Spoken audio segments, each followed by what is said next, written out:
Members of the Canadian women's national soccer team testified before MPs at the Standing Committee on Canadian Heritage this afternoon amid a bitter labour dispute over fairness and pay equity with Canada Soccer, the sport's governing body. Team captain Christine Sinclair spoke about that during her testimony along with 3 of her colleagues. As the popularity, interest, and growth of the women's game have swept the globe, our most painstaking battle has been with our own federation and trying to obtain fair and equitable treatment in the way we are supported and the way we are paid. Soccer journalist John Molinaro was listening to those hearings today. So, John, what did we learn? Well, there's no big revelations, Andrew, but I don't think that was really the point of today. It was more about the Canadian women using this very public forum and captive audience to sort of tell their story and sort of outline what they're fighting for. And I thought they did it quite eloquently. And, I think the big takeaway is that they really sort of, put to bed some misconceptions, because I think there's a feeling out there that, the Canadian women are only fighting for pay equity, which is important, but it's really a small part of what this battle is about. As Christine Sinclair said in that clip, it's also about equality of, opportunity and support.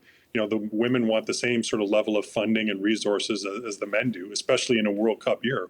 They're going to be competing in the World Cup this summer, and they've had, their budgets severely cut. The men didn't suffer the same fate last year when they were preparing for the World Cup in Qatar. So I think today was just about them sort of litigating their case and really putting forth what they're fighting for so that people could really understand it.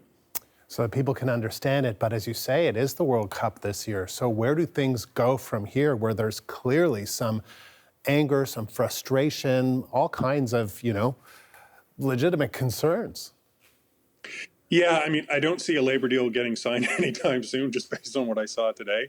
You could clearly, the players are very angry at Canada Soccer, right? Christine Sinclair talked about a culture of secrecy and obstruction with regards to contract negotiations, historically with Canada Soccer. There's a lot of mistrust between the two sides. Canada Soccer published the details of its latest contract offer to the players just hours before they were scheduled to testify. I think the timing of that was really not well received by the women, because they viewed that as, an attempt to undercut them. And a lot of the details in that contract offer, this was the first they're hearing from them. So there's a big gap here to sort of bridge, and I'm not sure it can be done anytime. In terms of the contract, was there anything that kind of stood out for you? I don't know whether you've had much time to look at it, but did it meet some of the demands? I think it certainly did. I think there's some things there that they can build off, right? It's from what Canada Soccer said in its release, they're fully committed to the idea of pay equity, and that, they would essentially share the pool of World Cup winnings money. So the men get, the FIFA pays, the FIFA winnings for the men's World Cup is a lot higher than it is for the women's World Cup. And so what the women want is a system compared to the U.S. soccer deal where they essentially pool the 2 pots of money, and that both the men or women are paid equal amounts from that same pool of money. And it was clear from Canada Soccer's release today that they're open, that they're committed to that idea. So I do think there is some sort of common ground. But as I said, I think the distrust between the two sides is just so ingrained that it's going to take some time to get over this. John, thank you. Soccer journalist John Molinaro in Toronto. So for more on what we heard during today's testimony, I'm joined by Carrie Serwetnik, a former Canada national women's team player. She is also the founder of the charity Equal Play. We've reached her in Vancouver. And Carrie, thank you for joining us again. Appreciate it. Thank you. It's an honor to be here. Thank you. I know you're watching along today. So what was your key takeaway from what you heard? First of all, these are extraordinary athletes in our country. People we're really proud of. They have shared that they know they have the support of the country, and I really think the members of the parliament were gobsmacked by what the players had to say with lack of funding, lack of preparation for the World Cup, things like Christine Sinclair jerseys that maybe many people in the audience have worn or bought before. She's never received a single dime, right? And these players were just bearing their soul of their career, but decades of inequities have happened for the national team. And it seems like they're only saving grace because I think they've tried with the CSA for many years. And now they're doing this a step up.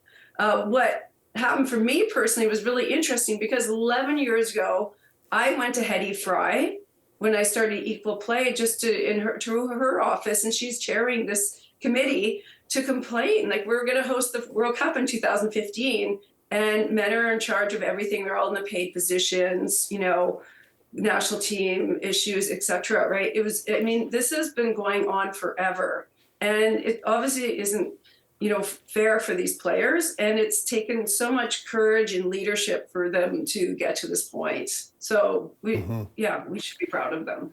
We should be proud, but as you say, there were some gobsmacking moments. One of the low lights, if you will, from today's committee hearing came when Christine Sinclair, she was reflecting on what Canada Soccer President Nick Bontis said when she and other players met with Bontis to express their concerns. We're going to play you the clip and we'll get your reaction.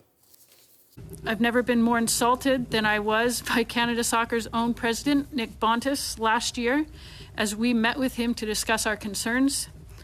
I was tasked with outlining our compensation ask on behalf of the women's national team. The president of Canada Soccer listened to what I had to say, and then later in the meeting referred back to it as, quote, what was it Christine was bitching about? What's your reaction to that? I think he wrote his legacy. Yeah, I mean, this has been chronic, blatant disregard for players for decades. And, you know, again, the players, our best players in the whole country, do you know how hard it is to be a national team athlete? Like, whatever you think it is, it's 1,000 times more than that, right? And here, someone like Christine Sinclair, our greatest player ever, is being so disrespected from our president. Like, this shows you just the attitude that they've had to fight against for forever, right?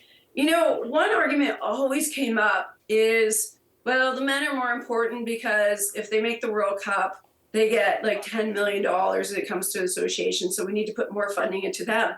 Well, the women heard that for 36 years. It took the men 36 years to qualify.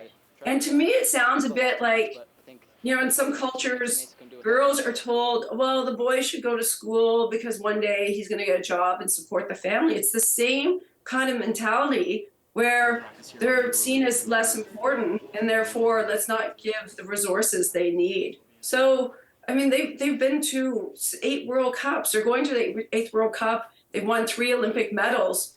This era is done.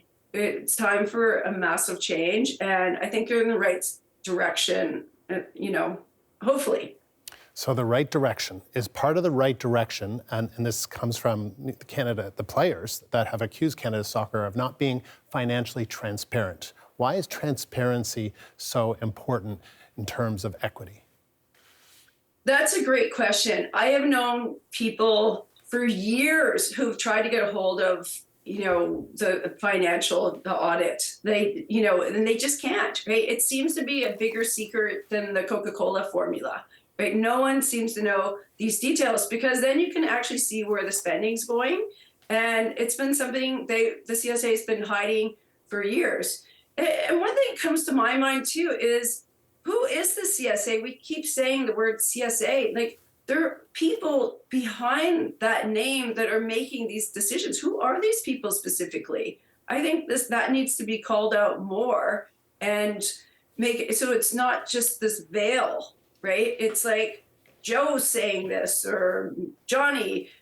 These people are the ones that are denying, you know, girls these opportunities that they've earned over a long time period.